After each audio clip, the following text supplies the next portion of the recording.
அந்த மனுவில் அவர்கள் கூறியிருப்பதாவது, கரூரில் கடந்த 27ஆம் தேதி நடைபெற்ற பரப்புரையின் போது ஏற்பட்ட கூட்ட நெரிசல் துரதிர்ஷ்டவசமானது.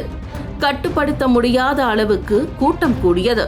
போதிய அளவு போலீசார் பணியமர்த்தப்படாதது கூட்ட நெரிசலுக்கு காரணமாக அமைந்தது.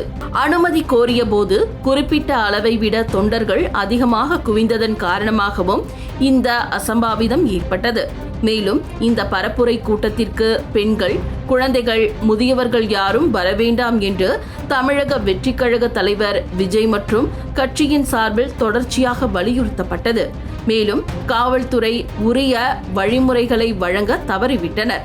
எனவே மனுதாரர் எந்தவித குற்றமற்றவர். ஆதாரமற்ற முறையில் குற்றச்சாட்டுகள் வைக்கப்பட்டுள்ளது. காவல்துறை எங்களுக்கு எந்தவிதமான முன்னெச்சரிக்கையையும் வழங்கவில்லை. எனவே எங்களுக்கு முன்ஜாமீன் வழங்க வேண்டும் என்று மனுவில் கூறியிருந்தனர்.